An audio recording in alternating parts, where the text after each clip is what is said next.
علي waxaa rabaa in ummadda Soomaaliyeed uu sheego gabadhan ay la xukun oo degan siidar inay saxratay inay ahayd boyfriendkeeda aniga ahaa hadda ka horna ay caruur ii dhashay 3 caruur ah ee iska soo xaaday haddana inay wadato 2 nin oo Soomaali ah oo xaasas ah oo ayagana ay saxratay marka ummadda Soomaaliyeed waxa uu sheegay gabadhan inay iska ilaaliyaan waxayna degan tahay siidar magaceedu waxa la yiraahdaa xukun You have to know what is my big reason ma. Wala shay ta ma garatay. Qalad baa ka galay, mistake baa ka galay ana qoon ma garatay. Hadda wala shay uu noqotay. Sheeg ereyada hartay adiga muhiimka ah macnaha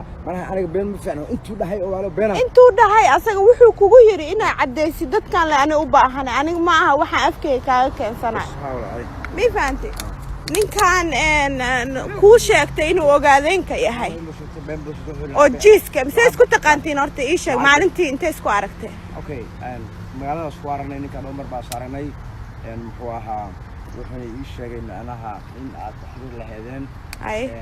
lacag badan ay ka maqan tahay 220,000 marka gabadhana mataqaanaa uu yahay mataqaanaa waa hadii uu xumeysay maadaama aanina garanaa taa saaxiibkii aad tahay iyo qoftu waxa rabaa inaa mataqaanaa بهدش مكا يسميسنيه اي gabadha yihiis ma garto waa si fiican marka walaalay qalad baa ka galay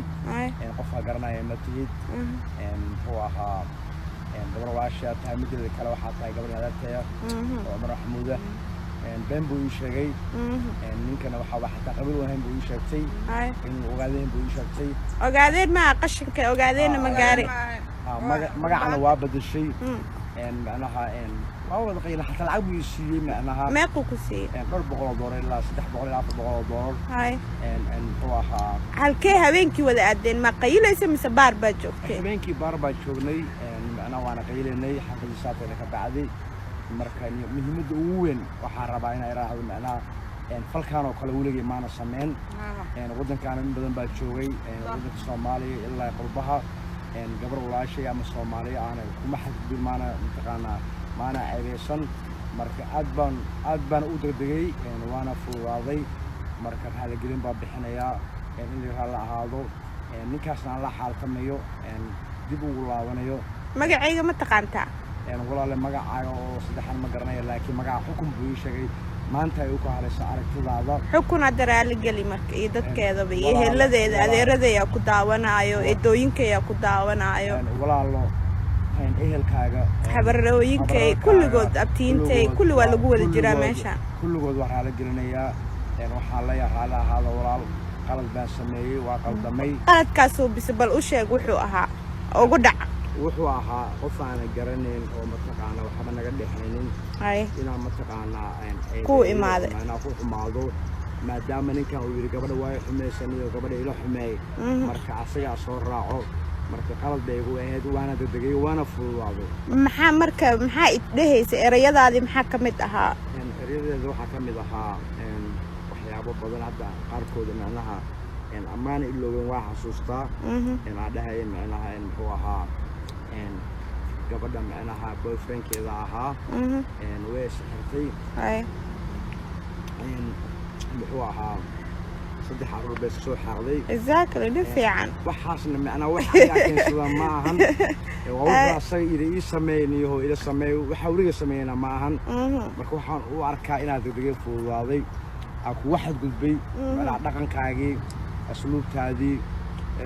دتك كسو شيء ده إهل كاجي إن أدكو بشرفت هذه معناها عن هوس ودي صح مركا وقرا لقلنا يا ولا شلبهنا وبقصنا يا ولا الإيرها الله هو بقوله يا بقولكي وبقول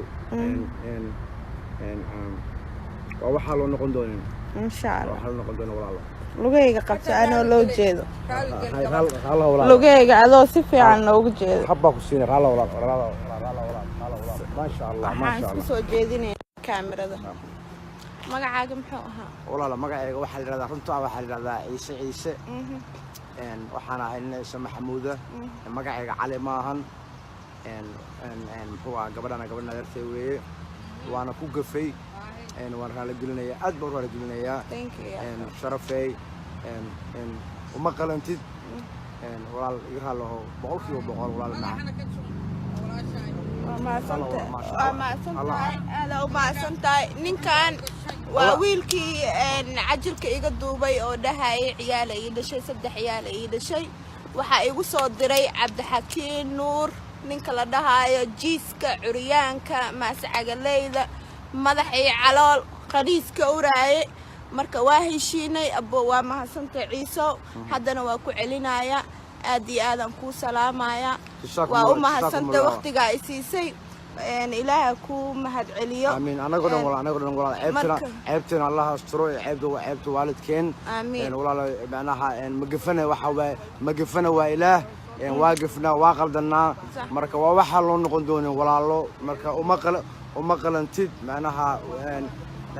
معناها قف شرف له وهيبل له وأخلاقه مقطعة تهاي وحي إيشيغني كاما مقدان ما نعرفه مركب بين وحدن بين إني أحيانا وسوء بقولنا تابو كذا باركي جوكتين هبينكي باركي أدين بين واحد باركو يالو إن هوها إن دان تانكا where in downtown إن هوها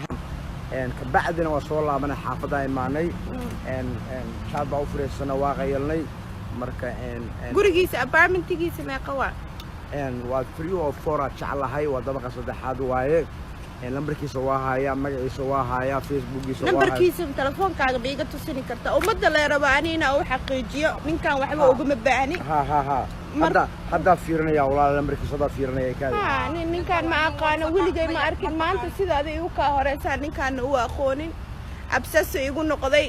ilooyinka isaaqu hiilinaya aniga waxba iga qaadi waaye walaal ninkan uu dambiga galay xataa adiga kali dambi kaamoona galin ma garatay gabar walaashay baa inuu igu diro ma garatay oo macnaha in adeertay adana Maxamuud Saleebana waa ka leeyahay TV wadana Umar Maxamuud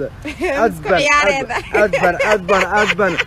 u daqada wallahi billahi tallahi marka aniga u dhaaranay adeertay daqanimada u dhaaranay laakiin magaalada waa wada joognaa telefoonkiisa meeshan ka yeeri hadda ka yeerinaya waxaan rabaa wixii Facebook igu jira dhan inay ku wada yaacaan rabaa ya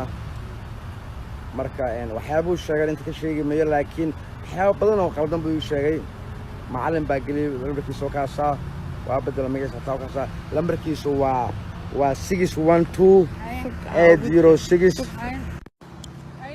macallin buu sheegay magaciisa markii hore 612 806 8949 message waxa isku dirtaan ku jira message waa mar u diray hal message u dira ku jira meesha alla yahay baro Axmed WhatsApp adahayo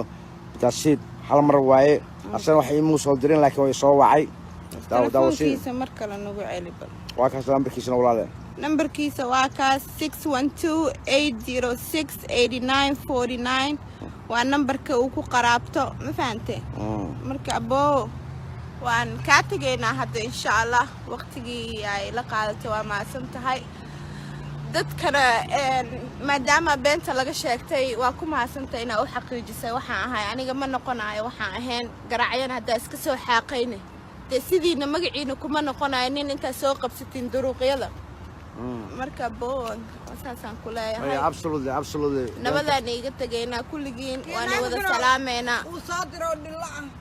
kala